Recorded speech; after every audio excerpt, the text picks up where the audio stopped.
¿Es posible acudir a mecanismos de arbitraje internacional según la legislación ecuatoriana? Lo hablaremos con un experto y gracias por acompañarnos en otra edición de Pulso Minero. Voces diversas, historias y datos actualizados, con líderes del sector compartiendo y construyendo conocimiento. Pulso Minero, segunda temporada. Hola, ¿qué tal? Bienvenidos a una nueva edición de Pulso Minero. Hoy vamos a hablar de un tema importantísimo para la industria minera, pero también para otras industrias y también para todos aquellos sectores que requieren de inversión nacional e internacional. Los mecanismos de solución de controversias. Es posible hacer uso de los mecanismos de arbitraje internacional. Me acompaña hoy el doctor Álvaro Galindo. Él es abogado, es árbitro internacional y es el decano de jurisprudencia de la Universidad Internacional del Ecuador, la UIDE. Álvaro, bienvenido y gracias por tu tiempo. Un placer. La pregunta está planteada. La pregunta es muy oportuna en el contexto en el que estamos viviendo actualmente en el Ecuador. Un país con un potencial minero relevante, sin duda. Estamos en el contexto de unas conferencias justamente en donde se discute este tema entre expertos y los representantes de la sociedad civil, del gobierno nacional, de las misiones diplomáticas. Y una de las preguntas que nos hacíamos es justamente si el arbitraje internacional como mecanismo de solución de controversias entre inversionistas extranjeros y el Estado es un mecanismo viable y que está permitido bajo el ordenamiento jurídico nacional. Luego de la decisión adoptada por la Corte Constitucional del Ecuador hace pocos meses, en una interpretación del artículo 422 de la Constitución del Ecuador, a propósito de la firma del Tratado Bilateral de Inversión entre Ecuador y los Emiratos Árabes Unidos, la Corte rompió un candado constitucional que estaba vigente desde la Constitución de Montecristi del año 2008. La ruptura de ese candado, con un condicionamiento que hizo la Corte, permite al gobierno nacional incorporar en los nuevos tratados que se firmen, como el que recientemente firmado con Canadá, un tratado de libre comercio que tiene un capítulo de inversión, incorporar disposiciones de solución de controversia inversionista-Estado. Eso en cuanto al arbitraje internacional bajo tratados y bajo el derecho internacional público. ¿Qué pasa con contratos, por ejemplo? Efectivamente, en el mundo de los contratos, la disposición constitucional 422 de la Constitución de Montecristi nunca impidió que en los contratos de inversión extranjera se incorporaran cláusulas de arbitraje internacional. Y es por eso que vemos que en contratos que se firmaron post-2008 se incorporaron cláusulas en contratos de inversión extranjera de arbitraje internacional, por ejemplo, con sede en Santiago de Chile, bajo las reglas de arbitraje de la Comisión de las Naciones Unidas para el Derecho Mercantil Internacional. Y el Ecuador ha tenido que participar a través de estos procedimientos arbitrales en disputas que han sido activadas por inversionistas extranjeros y que finalmente han sido resueltas en algunos casos de manera favorable para el Estado, en otros casos de manera desfavorable. Y esa experiencia nos dice que efectivamente hay un ordenamiento jurídico hoy en día, yo diría completo, que le permite a los inversionistas medir los contingentes e incorporarlos en sus inversiones a largo plazo bajo estas dos herramientas o mecanismos que resultan ser finalmente válvulas de escapes frente a las conductas que pueda adoptar el Estado o las entidades estatales que puedan afectar esa inversión. Pongámoslo en contexto. Un inversionista no llega a un país diciendo, ay, voy a ver cómo lucro de un arbitraje. Nadie quiere utilizar el arbitraje. Eso es una opción casi que nuclear, ¿no? Una bomba atómica que no quieren utilizar. Sin embargo, también la posibilidad de que esa jurisdicción, de que ese país brinde pues una gama de opciones para solucionar eventuales controversias, también es un magneto para esas inversiones. Es decir, si es que a un inversionista le dicen invierte en mi país, pero por si acaso, no va a poder solucionar ninguna eventual controversia afuera, sino siempre adentro del mismo país, es decir, que el país se convierte en juez y parte, eso termina también siendo un desincentivo a esa inversión. Sin duda, sin duda. Hay un tema muy importante y es que hay colegas comentaristas que hablan de que el arbitraje internacional bajo tratados, en tratados regulados por el derecho internacional público, generan mayor seguridad jurídica. Yo doy un paso atrás. Yo creo que lo que hacen esas figuras es darle una válvula de escape cuando el contexto de seguridad jurídica no funciona. Y para eso se inventaron este tipo de herramientas. Es una capa de protección. Es una capa de protección contra normalmente lo denominado como un riesgo político, ¿sí? Para eso se creó el arbitraje internacional en materia de inversión, para tratar de darle una válvula de escape a los inversionistas cuando existe un riesgo político elevado, cualquiera que sea la jurisdicción en donde va esa inversión, y que al final del día esos inversionistas puedan tener la posibilidad de activar un mecanismo internacional que se supone, en teoría, que es un mecanismo integrado por árbitros internacionales que son imparciales e independientes de las partes. Ese es, en teoría, cómo funciona el sistema. ¿Frente a qué? Frente al riesgo que significa, ante la ausencia de esos mecanismos, de tener que ir a las cortes locales a resolver ese tipo de disputas. Tú eres árbitro internacional, has estudiado estas disputas en materia minera y en otras materias en el Ecuador y en otros países también. Vemos que el Ecuador es un país con poca inversión extranjera, pero con un alto nivel de arbitrajes internacionales. ¿Ves algún hilo conductor entre todos esos casos? ¿Ves estos elementos en común en materia minera y en otras materias también? Sí. A ver, yo diría que uno de los temas que generalmente activan este tipo de mecanismos bajo el derecho internacional tiene que ver con la ausencia de coordinación interna de las diferentes entidades que conforman el aparato estatal. ¿A qué me refiero con esto? Por un lado tienes un Ministerio de Ambiente, por otro lado tienes un Ministerio de Energía y Minas, por otro lado tienes la contraparte del contrato con la compañía extranjera, por otro lado tienes una función judicial o una Corte Constitucional que adopta decisiones que interpretan el marco constitucional y legal de ese Estado. Y muchas veces esas actuaciones no son coordinadas.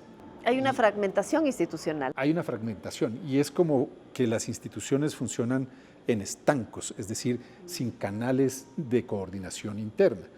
Y muchas veces, porque no todos los inversionistas son inversionistas serios, como los que quiera traer el Ecuador o cualquier país soberano. Muchas veces hay inversionistas que pueden ser no tan buenos o inversiones aventureras que se aprovechan de ese marco de desorganización institucional justamente para activar reclamos internacionales contra un Estado. Los inversionistas serios, que son los que quiere, entiendo yo, atraer el Estado ecuatoriano, lo que quieren es evitar justamente esa falta de coordinación institucional. Quieren que funcionen para que su inversión de 15, 20, 40 años, el tiempo que sea, funcione de manera adecuada sin importar cuál es la administración ni la tendencia ideológica que tenga el gobierno de turno, sino un marco institucional que funcione de manera coherente. ¿Hay alguna relación entre institucionalidad, casos de arbitraje? Es decir, a mayor institucionalidad en un país, menos casos de arbitraje. ¿Hay alguna correlación directa? A ver, yo pensaría que puede haber no necesariamente una causa-efecto, pero sí una correlación. Si uno se fija, por ejemplo, en estados de la región como Chile, con una inversión extranjera en el sector minero impresionante, de las más grandes del mundo, y ve el número de casos que tiene Chile de arbitrajes internacionales, es mínimo. Si uno ve, por ejemplo, Venezuela, un país que ha tenido proyección minera y petrolera importante, vis a vis el número de casos que tiene de tribunales internacionales que han tenido que decidir sobre reclamos contra ese Estado, vemos que hay una gran cantidad de casos. Entonces, yo sí creo que muchas veces la falta de institucionalidad de un marco jurídico estable puede ser un detonante para que los inversionistas busquen activar este tipo de mecanismos. Algo que discutíamos más temprano y es qué importante es que los inversionistas traten de buscar mecanismos previos, directos, de negociación, de mediación, de buenos oficios, de los dispute boards, otros mecanismos que no necesariamente generen una disputa internacional en contra del Estado. Es decir, el arbitraje es de esa opción nuclear, la última, el botón rojo que se aplasta cuando ya el mundo se va a acabar. Pero antes de eso hay otros mecanismos de prevención. ¿Cuáles, por ejemplo? Bueno, justamente, y estos de hecho están incorporados en los tratados internacionales, ya sea de libre comercio con capítulos de inversión o en los tratados bilaterales de inversión, y es las consultas directas, por ejemplo. El inversionista no debería presentar una notificación de consultas bajo un tratado y sentarse a esperar que el Estado reaccione. Debe activar todos los mecanismos y canales de diálogos que sean posibles a través de sus equipos técnicos, jurídicos, administrativos y alto personal de la empresa para llegar a una conversación que le permita a las partes desactivar el conflicto de manera temprana. Luego de eso hay otras etapas, que puede ser la mediación a través de mediadores internacionales calificados para manejar este tipo de disputas, en donde se discuten temas altamente técnicos, con recursos económicos muy elevados, de cientos o miles de millones de dólares, y por lo tanto tienen que ser diálogos muy bien estructurados con el acompañamiento de terceros capacitados para ello.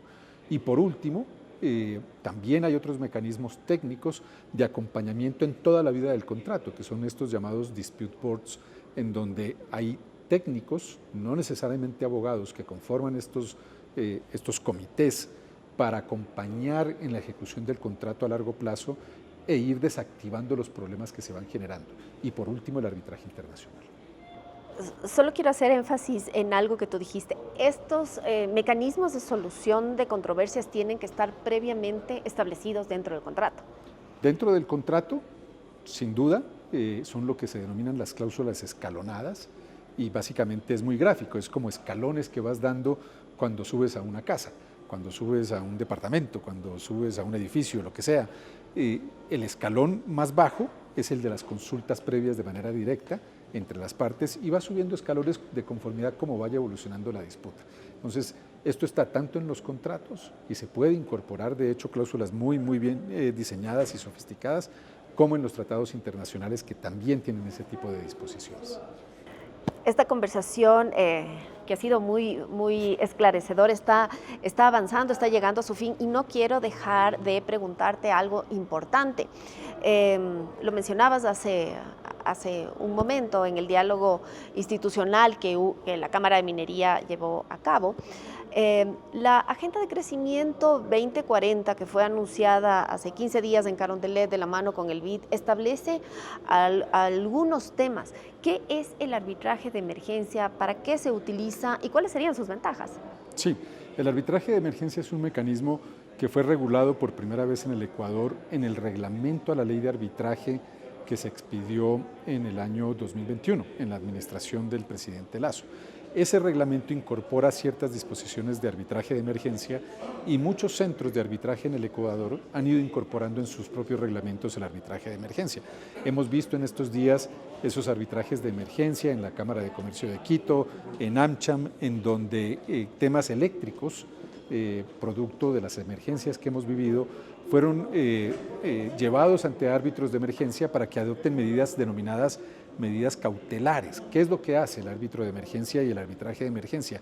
Es tratar de proteger el status quo de la relación entre las partes. Con una decisión con una puntual. decisión de carácter preliminar, urgente, que se adopta en 15 días, término, y que es vinculante para las partes hasta que el tribunal se conforme y ese tribunal tenga que resolver sobre el fondo de la disputa. El tribunal, una vez conformado, podrá decidir si la medida adoptada por el árbitro de emergencia se mantiene a lo largo del proceso arbitral o si es suspendida la medida cautelar porque no tiene sentido que siga en vigencia esa medida. Entonces, lo primero que tenemos que tener muy claro es que es de carácter cautelar. No es un tema que resuelve la disputa de fondo. Precautela un derecho puntual. Exactamente. Es básicamente la naturaleza de una medida de un árbitro de emergencia, es para precautelar ciertos derechos, para precautelar que no se disipen bienes, para precautelar que no cambien las circunstancias de la relación entre las partes hasta que el tribunal arbitral pueda decidir los temas de fondo. Súper esclarecedor. El Ecuador tiene en la minería un potencial de desarrollar una industria de desarrollo, no solamente minería. La minería trae a su vez otras industrias, generación eléctrica, generación portuaria, muchas industrias dentro del encadenamiento productivo. Para lograr ese desarrollo que buscamos es necesario tener un marco de seguridad jurídica en donde el elemento del arbitraje internacional sea parte de eso. Es posible gracias a todos estos mecanismos que el doctor Galindo nos ha compartido hoy y bueno, tal vez alguna reflexión final de tu parte pensando justamente en cómo estos mecanismos pueden, se los ve como conflicto, pero más bien pueden ser eso, ¿no? Un marco de protección que haga más amigable a este distrito para atraer inversión. Yo creo que el Ecuador como Estado y la sociedad que lo compone tienen que llegar a ciertos consensos mínimos en materia de sus recursos naturales, ¿sí? El Ecuador está atravesando un momento particularmente complejo en materia de seguridad, la presencia de grupos irregulares, de narcotráfico, de minería ilegal, y el Ecuador requiere tener una discusión profunda como sociedad civil para llegar a construir ciertos consensos mínimos de qué como sociedad estamos dispuestos a aceptar en el desarrollo que tiene que realizar la industria minera. Por un lado, una sociedad civil que exige la protección del medio ambiente, una sociedad civil que exige la protección de sus recursos naturales, de sitios envidiables a nivel mundial por la gran cantidad de biodiversidad que existe, y por otro lado la necesidad de crecimiento económico para poder resolver las carencias que tienen muchas de las personas que conforman nuestra sociedad. Y para eso se requiere de un diálogo profundo, construir consensos mínimos para que como sociedad podamos avanzar en base a esos consensos mínimos a obtener resultados que favorezcan como fin último al pueblo ecuatoriano, a sus ciudadanos, que haya mayor crecimiento económico, una inversión extranjera más saludable, más solidaria y que respete, por supuesto, el entorno natural, que respete el entorno jurídico y que sea una sociedad de largo plazo, una sociedad público-privada sustentada en acuerdos mínimos de la sociedad civil. Que así sea. El Ecuador tiene herramientas para llegar a convertirse en el corto plazo en un país de renta media. No lo decimos nosotros, lo ha dicho el Banco Mundial, pero se necesita una serie de elementos que abonen a estas circunstancias que nos permitan llegar a ese desarrollo económico, que finalmente será también desarrollo social y será un decrecimiento de la inseguridad que vivimos. Muchas gracias, Álvaro, por acompañarnos hoy. Ha sido un placer, muchas gracias. Y a ustedes gracias por su sintonía. Nos vemos en una próxima ocasión.